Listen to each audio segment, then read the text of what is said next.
Hello there, Internet, and welcome to Weekly Art Tips. I'm your host, Ando, and this is our second illustrated video. If you watched our first installment, you might have been thinking, I thought this was Weekly Art Tips, not sappy life advice. Oh. Well, don't worry, because today's topic has a much more practical use. We're going to be talking about simplicity. Have you ever seen a picture and just couldn't make heads or tails of it? Maybe the image was too detailed. Maybe there was too much going on. Pieces like that are sensory overload. You can try your best to understand what's going on, but broadly speaking, if you can't recognize the main composition in a piece almost immediately, it fails on some level. Now I say broadly because sometimes complexity is used as a means of communicating a concept or feeling. Take compositions about war, for example. Chaos is the theme here. How about intricate Rococo-style paintings? Romanticism, wealth, and indulgence.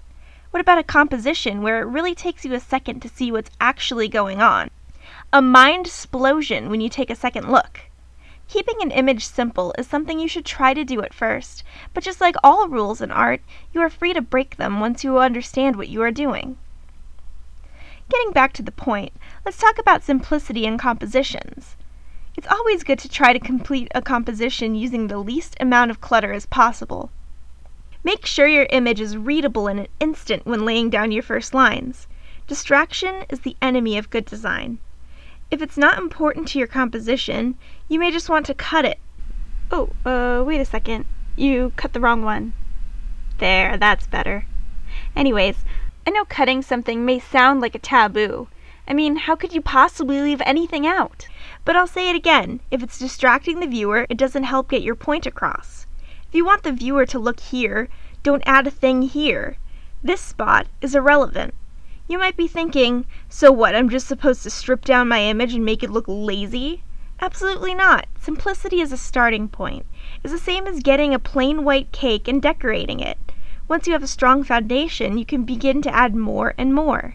Just don't go overboard with it.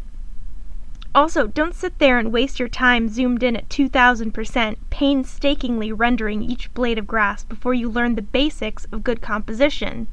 When you zoom out, the first thing you see won't be the detail, but the problems you neglected to address in the first place. Before we move on, I want to introduce you to the term horror vacui, which means the fear of empty space. Sometimes artists can get into a situation where they add more to a piece just because they are afraid that the image is too empty. Try your best to keep from falling into that trap. Don't spend extra time filling up every spot on your canvas with something. Just a little bit of negative space can really help a piece breathe. Now let's turn to simple character design. When coming up with an eye-catching design, don't add useless cool things. Why does your character have bright pink hair? Are they particularly girly?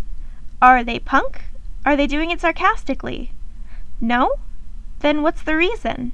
I'm not saying not to give your character pink hair if you want, but you should have a reason behind your design choices. Skittle hair aside, when developing strong character design, just remember what you think are cool or cute additions may actually be making your character into a parody of itself. Big swords and pointless buckles are cool for Cloud, but does it work for a wizard? Probably not. Cat ears in a maid outfit are cute for some cat-made kawaii desu bullcrap, but does it work for a serial killer? Again, probably not. What are the fewest number of accessories you can give a person to get their occupation or personality across? A stethoscope and a lab coat can immediately bring a doctor to mind. They don't also need a giant syringe and a framed degree to drive that point home. Keep it simple. Also, keep in mind, if your character is for a comic or an animation or anything that requires you to draw them a lot, the more details you add, the more time it will take to reproduce them over and over. Just saying.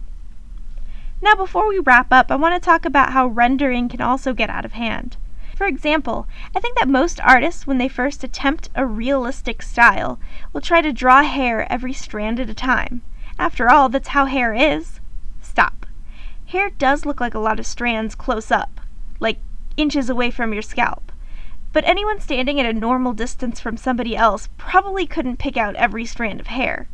They might see a few clearly that stick out at odd angles or catch highlights, but not every single strand. Instead of drawing every hair on the head, blocking out abstract shapes of light and color, with maybe just a few strands mixed in, can give the illusion of hair without going overboard with detail. Remember, details can distract if they aren't done with purpose. Keep it simple. And thus, episode 2 comes to a close.